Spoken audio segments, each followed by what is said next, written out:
very good evening and welcome to this Sunday's edition of Newsfirst Weekend, coming to you live from our Newsfirst Centre in Colombo.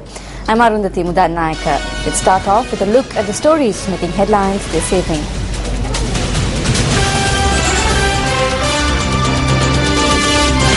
President Maithripala Sirisena arrives in the UK for Commonwealth Day celebrations. China requests Sri Lankan government to safeguard the rights of Chinese investors.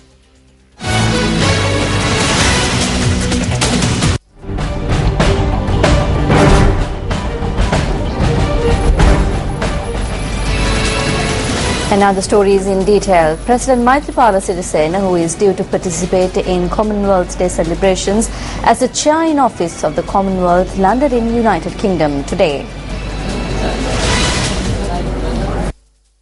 The President and the Sri Lankan delegation were extended a warm welcome by a special representative of Queen Elizabeth II at the Heathrow Airport.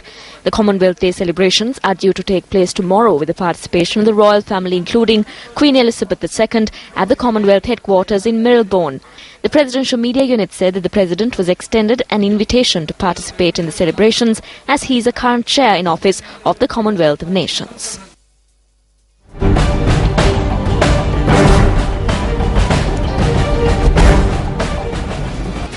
A cloud of suspicion has descended around the latest bond issue of the Central Bank of Sri Lanka, with accusations of insider trading being levelled.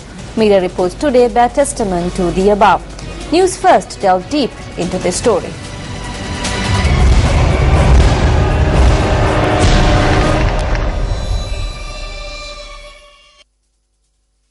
What is a bond? The website of the Central Bank of Sri Lanka defines a treasury bond as a medium and long-term debt instrument issued by the government under the Registered Stock and Securities Ordinance No. 7 of 1937 when it raises domestic public debt for budgetary purposes.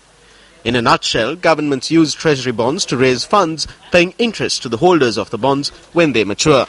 In its latest bond issue, the central bank had reportedly intimated to the authorized primary dealers that it was seeking to raise 1 billion rupees. However, issuing a statement on the 6th of March, the Ministry of Policy Planning and Economic Affairs noted that on the 26th of February, at a meeting between the Minister of Higher Education, Highways and Investment Promotion, the Treasury Secretary and the Governor of the Central Bank, the Minister, Kabir Hashim, had requested urgent funding of about 15 billion rupees to recommence several highways and road projects. Clearly, this was communicated to the Governor of the Central Bank by the Minister of Finance. At no point did the Governor of the Central Bank take any steps to let the primary dealers know that the requirement had changed from 1 billion to 10 or 15 billion. On the 27th of February, when the results were announced, the Central Bank decided to take up 10 times more than what they had indicated on the 24th of February. That is why the conscience of this country has been aroused, because there has been a significant lack of transparency on the part of the central bank. The website of the Central Bank of Sri Lanka lists 16 authorized primary dealers as of October 2013.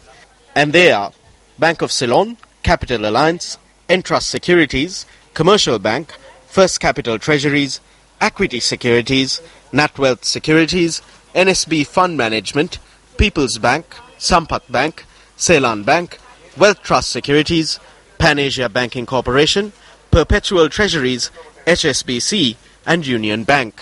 When the initial announcement of a 30-year bond for 1 billion was on offer, as per normal practice, the central bank gives an indication, an indicative rate, and that rate was in the region of 9.5%. Somewhat shockingly, on the 27th, public are made aware that the rate for some of this money, the increased 10 billion, was taken up at 12.5%. This aura of suspicion has arisen, and which is why there are charges now being made, or accusations being made, that there may be some suspicion in this transaction, indicating that perhaps there is a possibility that some dealers were privy to information that others were not.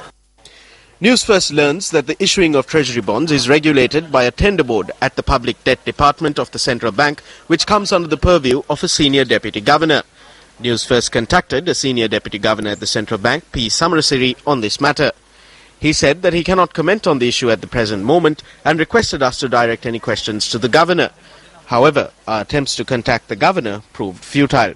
It is wholly unacceptable for the appointing authority, i.e. The Prime Minister's office and the Minister of Economic Development, which is one and the same, to carry out an inquiry into the actions of the Governor of the Central Bank. Instead, it would be far more transparent and it would be beyond any conflict of interest if the inquiry was conducted by a retired central banker. It's essential for this inquiry because this government came in on a roller coaster bandwagon of good governance. It is incumbent upon this government to carry out an impartial inquiry into this entire transaction. It's worth bearing in mind that these bonds are for 30 years. The people of this country will be saddled with this debt for at least the next 30 years. Yeah, it is only an allegation that there has been inside information. We have not established the fact that there in fact was inside information. This is an allegation at this moment. It is possible for anyone to bid any amount at any price as they see fit at a bond auction. We will do an investigation in the most appropriate way. The Prime Minister and I have discussed this with the Governor Central Bank, and in due course we will ensure that an independent investigation is done. See, we have to look at all angles. Now, there are some people who seem to have been engaged in malpractices during the previous regime, continuing to do so now. And this is not only restricted to the bond market, but also equity market. Newsfirst also made inquiries from Cabinet spokesperson Minister Rajitha Senaratne on what steps, if any, the government would take regarding this controversy. මේ ගැන සම්පූර්ණ පරීක්ෂණයක් රජය කළ යුතුයි කියලා මම කියනවා. I would like to say that the government has to conduct a thorough investigation into this matter because the Prime Minister had instructed the Cabinet that adequate measures should be taken against him if he was proved to be involved in any sort of malpractice. Therefore, there is a need to examine this swiftly. We were also informed about this. We will also bring this up at the Cabinet meeting. The Prime Minister will take necessary measures in this regard. ඒ අනුව ඉදිරියේදී අග්‍රාමාත්‍යතුමා මේ පිළිබඳව නිසි ක්‍රියාමාර්ග ගනිවි. China has urged Sri Lanka to respect bilateral agreements and business contracts and protect interests of its investors following the suspension of the multi-billion US dollar Port City project. The Chinese embassy in Colombo said that at meetings with Sri Lankan Prime Minister Ranil Wickremesinghe, the Chinese ambassador Yi Zhengliang also asked the Sri Lankan side to cherish the results of mutually beneficial cooperation between the two countries. Xinhua News Agency reported that the Chinese ambassador had met with the Prime Minister and the Minister of Foreign Affairs over the temporary suspension of the Port City project.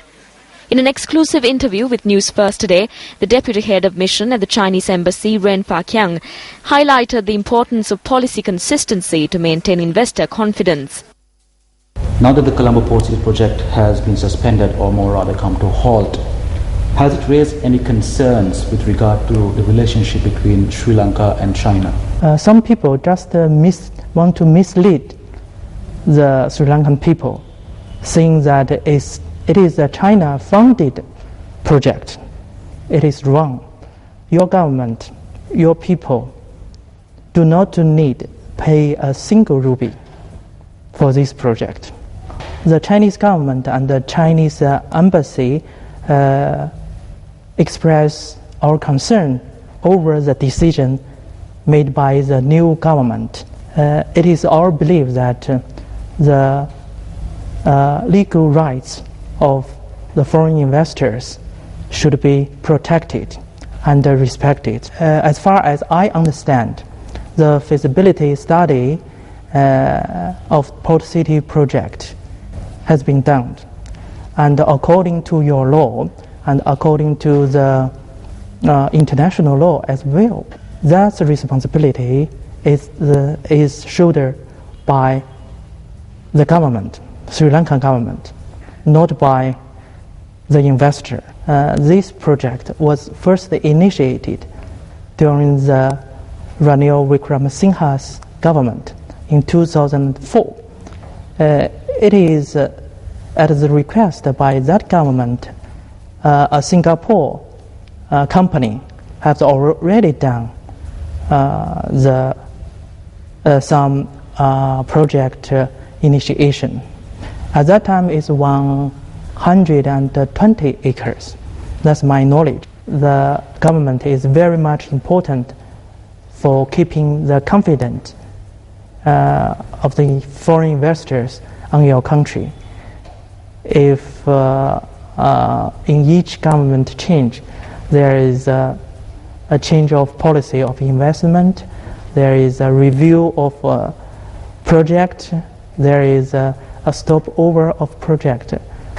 So if you are foreign investors, what will you think? Will you come to invest in a country? Meanwhile, Deputy Minister of Justice Sujiva Senasinghe says that new laws are being compiled to investigate allegations of large-scale fraud in transactions with China. The Chinese government will not immediately give us the information on who struck agreements with China and who was involved in transactions with China. But we know that the Kattunayaka highway cost only $4 billion, but they spent $14 million per kilometre. The agreement has been reached for that amount. So how can you catch the rogues? There is no way of finding out where the remaining money has gone. So how do you catch the rogues? We know they are the rogues, but we cannot catch them. We are compiling laws and regulations for this. අනපනත් නීති ගේන්න බලාපොරොත්තු වෙනවා.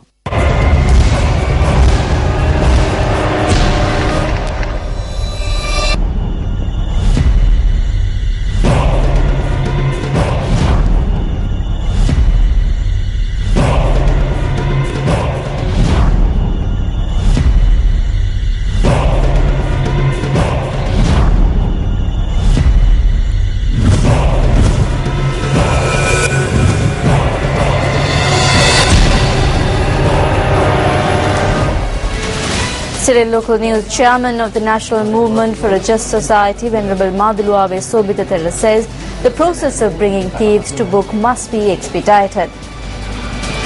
පසුගිය ජනාධිපතිතුමාගේ කාලය තුල අල්ලසා දූෂණ commission ලැබිච්ච දහස් ගාණක්. There were thousands of reports received by the Bribery Commission during the previous president's regime. None of those were investigated. What the president said was that he had files and the culprit should not go against him. Those files are not given for him to take home. They were given to be investigated and to punish those who are guilty. What happened when this did not happen? From the top to the lowest level, even the Pradeshiya Sabha level, people started taking bribes. This was not done on a minor scale. Bribes were taken in millions. Therefore, please apprehend all those who are connected with corruption and bribes, irrespective of their positions or the parties they belong to. Return the money that was robbed from us. Commence investigations. We propose to appoint another bribery commission if one bribery commission is not sufficient. Take quick decisions and show the people who the rogues and who the good people are. තවත් අල්ලාස් කොමිසම හරිපත් කරන්න වේගවත් වෙන්න ශනිකව තීන්දුව අරගෙන ජනතාවට පෙන්වන්න හොරු කවුද හොද මිනිස්සු කවුද කියලා. The Department of National Zoological Gardens is in the process of gifting an elephant calf to the Auckland Zoo in New Zealand. Zoological Gardens authorities say the calf Anjali, currently residing at the At Aturusevana in Pinnavalla, is to be gifted to the New Zealand Zoo. The calf Anjali at the At Aturusevana in Pinnavalla is to be transported to New Zealand on the 13th of this month. Anjali was born at the At Aturusevana in Pinnavalla on the 23rd of August 2006. Zoological Garden authorities say that all the calf Pali was also to be gifted to the Auckland Zoo. Only Anjali would be travelling to New Zealand as the other calf had taken ill. The Department of National Zoological Gardens states that the other calf will be gifted in 2016. The Director General of the Department, Anwar De Silva, says the calf is being gifted to the Auckland Zoo under an animal exchange program. The Auckland Zoo will be bearing the cost under this animal exchange program because of a lack of species at their zoo. We have identified 5 species that we needed, so they will bear the cost, and they will also be providing technical training to officials from here, including directors, animal handlers and veterinarians. However, environmentalists claim that there is no animal exchange program. They add that the Auckland Zoo in New Zealand is a private institution and that cabinet approval has not been granted for the elephant calf to be taken away. They point out that it is illegal to transport such an animal to another country without cabinet approval. Cabinet approval was obtained in 2011 via the Economic Development Ministry at the time. The approval of the subject minister is required. Once the request is made, only the approval of the subject minister is required, and we have the approval of the subject minister. Prior to transporting an Asiatic animal to a zoo in a country like New Zealand, it is necessary to make inquiries into the habitat prepared for the animal. The Director General of the Department of National Zoological Gardens, Anwar De Silva, says this assessment was conducted in February by officials from his department and officials from the Wildlife Department. While a veterinarian was not included in the team, environmentalists say an assessment conducted without the input of a veterinarian does not suffice.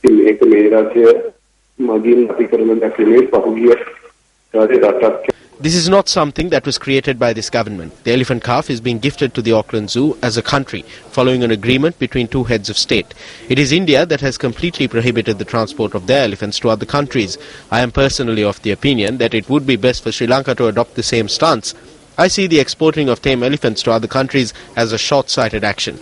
But we also need to consider that if a leader from our country has reached an agreement with another head of state, then it is not suitable to violate that agreement at this stage.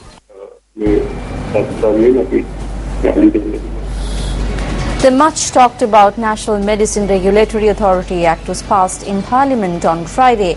But what does this act entail and how does it impact you? News First takes a look.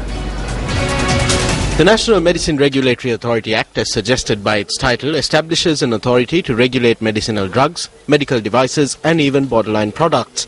While provisions have also been made in the Act for the establishment of a National Consultative Committee, the Act rescinds its predecessor, the Cosmetics, Devices and Drugs Act No. 27 of 1980.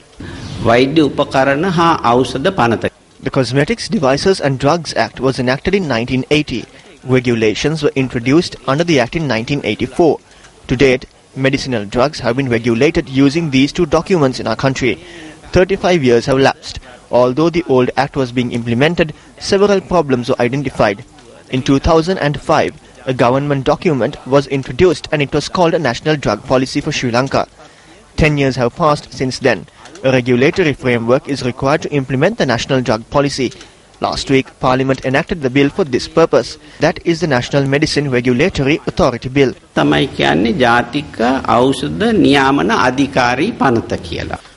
4 simple tenets of this Act can be easily identified. These are safety, efficacy, quality and affordability. Drugs, devices and borderline products would thus be regulated in keeping with these 4 tenets. The regulatory authority tasked with this responsibility will comprise of 13 members. The Director General of Health Services, the Treasury Secretary or a nominee of the Secretary, a CEO and 4 specialist doctors and experts from various fields will comprise the authority. The members of the authority must also include an expert on pharmacology and a professor of pharmacology or a senior lecturer. The subject minister is tasked with making the appointments based on the recommendation of experts in the field or institutions. ප්‍රධානම දෙයක් තමයි දැන් මේ කාර්යය අපි සෞඛ්‍ය දෙපාර්තමේන්තුවේ. A key factor that we are thankful for is that this has been taken away from the Director of the Department of Health. It has been taken outside and placed under the Minister, giving a certain level of independence. The subject minister obviously is the Minister of Health. This authority must report to him.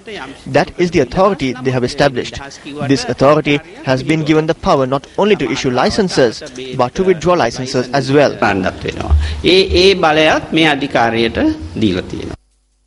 The Act also hopes to ensure that patients receive quality medication in line with their need and the price. After the doctor prescribes the medicine by its pharmaceutical brand name, when you ask for this from the pharmacist, if the said medicine is not available, the patient is provided with a number of other possible options. The fact that the doctor decides on a qualitative medicine for the patient and another medicine is decided for the patient is a point that should raise concerns. A suspicion has arisen whether the life of the patient is threatened as a result of this. We hope to consult experts in this regard.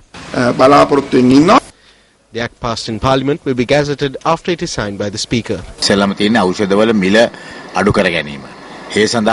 The first point is to reduce the price of the medicine. A price regulatory committee needs to be appointed and the price needs to be regulated through this committee. I hope to do this in a month and to reduce the prices of all medicine. That itself will be a benefit for the public.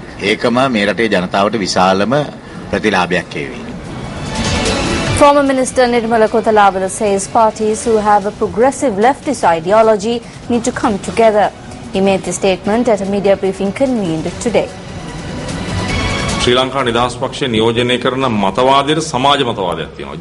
The ideology presented by the SNFP is a socialist ideology. There is social consciousness. We must be in the forefront to raise this consciousness. Under the leadership of the leader of the party, President Maithripala Sirisena, the responsibility to convert the Sri Lanka Freedom Party into a progressive leftist party and establish a renewed empowerment lies in the hands of those who believe and represent this ideology. This is a moment where everyone who believes in progressive leftist ideologies and those who love the country must come together and change the political agenda that Ranil Wickremesinghe is trying to implement. There are several parties who can take the lead in this matter. The current president is able to take this initiative forward. He has the power. Here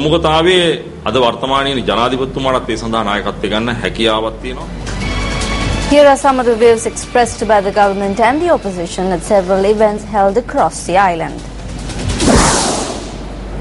There has been a long-term issue with regard to media freedom in our country. Journalists have been suppressed for various reasons.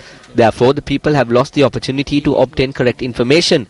Re-establish the right to information for the public. We were not able to pass the Right to Information Act in the past, but we have almost completed drafting the bill.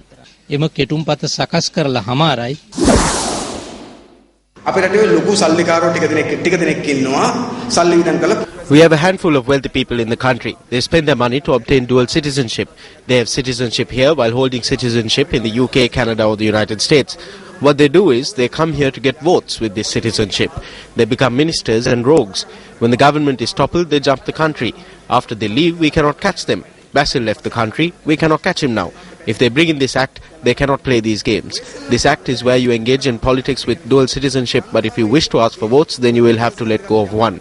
You cannot play games and leave the country. You cannot jump the country after you steal.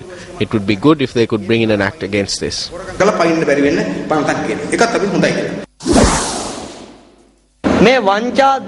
Even though there are whale-sized politicians within the alliance who have engaged in wide-scale fraud, corruption and crime for the past 20 years, there are officials too.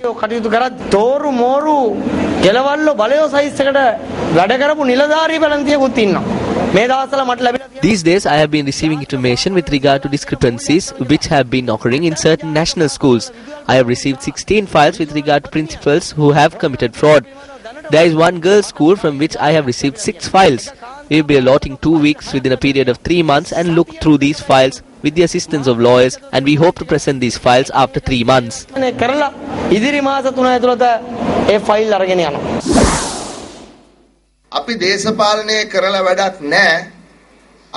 There is no point in engaging in politics if we have to send our mothers abroad to pay for our debts. We put up boards saying that they are the country's heroes, but what is this shameless act that we are doing? We must not look at those, but we must look at it in this view. We must create jobs that will generate a good income in this country, in this city. That is what we should be doing.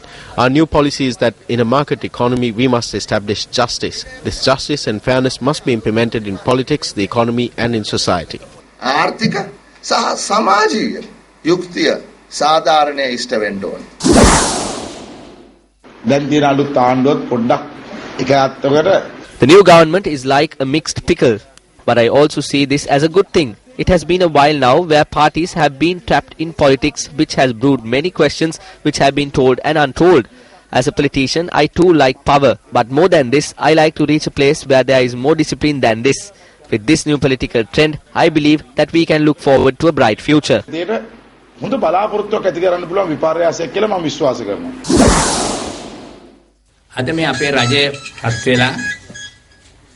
It has been a few days since our government has come into power. We made many promises within this 100 days, but only 50 days have passed. I do not believe that anyone now remembers how the living standards were like with the past government. Some threw their children in the river. Entire families and mothers with their children jumped into the river. The reason being that they were unable to live. Prime Minister Ranil Wickremesinghe says that a task force will be appointed to implement the proposals put forward by the Commission to eliminate violations against girls. The Premier made this statement while addressing a function organised in Anuradhapura today in view of International Women's Day.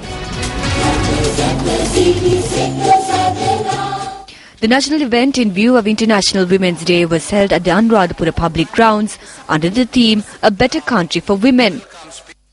The President's message in view of the International Women's Day was read by Chief Minister of the North Central Province, Peshula Jayaratne.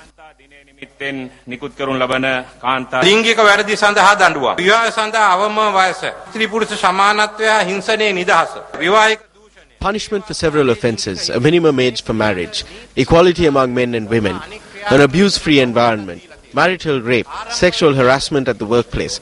I have given a period of 1 year to implement legal regulations and other actions to address all these issues. That year will start today and it will end on the 8th of March 2016. I will appoint a task force to work with our subject ministers to carry out work within this year. They will have to complete their work within a year. The task force will comprise of Professor Savitri Gunasekara, Dr. S. Chelvam, Professor Kamina Gunaratne, Kumuduni Samuel, Dr. Sepali Kotegoda, Chulani Kodikara, Shreen Sarur, Andrea Hanifa, Shantini Sachitanandan, Dr. Anusha Edrisinghe, Dr. Anuruddhi Edrisinghe and Visakha Tilakaratne. They are the ones who are in the commission. Now we need an action plan, a timetable to observe what needs to be done on a daily basis. action plan එකක් ක්‍රියාකාරී සැලැස්මක් දවසෙන් දවස මේවා ගැන මොකද්ද කරන්න කියලා. You're watching News First, and up next is a look at Action TV.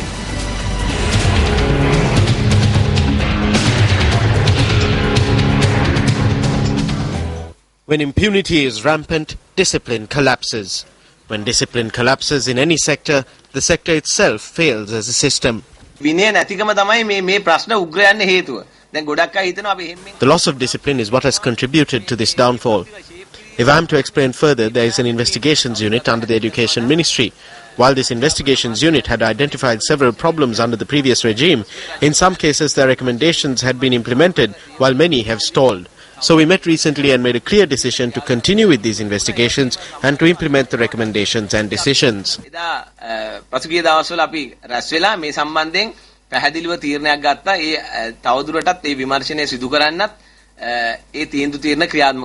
Regardless of relaunching investigations into incidents that occurred in the past and implementing the relevant recommendations and decisions, this statement issued recently goes to show that incidents have occurred even after the minister's media briefing, for which fresh investigations will have to be initiated. This statement was issued 29 days after the media briefing on the 29th of February. The statement reads that the principals of 10 national schools have charged money from students in violation of a circular issued by the Education Secretary. While the names of the 10 schools too have been listed on this statement as per its content, the principals in question should have received transfers or have been assigned to zonal education officers by this time. While this has not happened, what in fact transpired is similar to the concept of shaping things up as described by the minister. The Education Secretary has agreed in discussions held with the principals in question after the statement was issued that preliminary investigations would be undertaken while they continue to serve at the schools. What is notable is that even on prior occasions, the principals of these 10 schools have been implicated in investigations and the investigation reports have been swept under the carpet. The Education Secretary is well aware of this. In this backdrop, the fact that the Education Secretary has even granted these 10 principals an audience is problematic. More on this story tomorrow.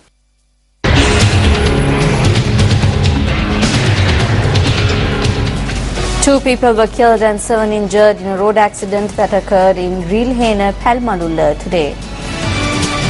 This is the Rilhena area on the Ratnapura Palmadulla main road.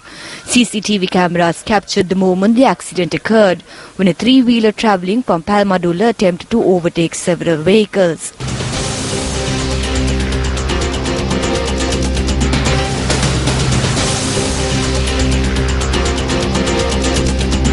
The 3-wheeler had collided with a motorcycle before crashing into another 3-wheeler. A family of 4 had been travelling in the 3-wheeler. While both mother and father were killed in the accident, both children were rushed to the Palmadulla base hospital. The motorcyclist, who sustained serious injuries, is being treated at the ICU of the Ratnapura General Hospital. 3 people travelling in the second 3-wheeler were also injured and are being treated at the Palmadulla base hospital. The latest data from the Sri Lanka Tourism Development Authority indicates that tourist arrivals in the country increased by 16% in February in comparison to the same period last year. According to the board, 165,541 tourists had arrived in the island in February this year. The number of tourists who arrived in the island in February last year was pegged at 141,878. The board says that it has seen an increase of 23,663 tourist arrivals in comparison with February last year. Most number of tourists who arrived in February were from the East and the South Asian regions. The number of tourist arrivals from China increased by 165%. The arrival of tourists from England and Western Europe increased by 15.5% during February. However, tourist arrivals from Russia and Eastern Europe had dropped by 24.4%. The Sri Lanka Tourism Development Authority's data mentions that for the last 2 months, 321,787 tourists arrived in Sri Lanka, an 11.6% increase compared to last year. And with that, we wrap up tonight's edition of News First Weekend. Thank you very much for joining us. I'm Arundhati Mudanayakar. Good night.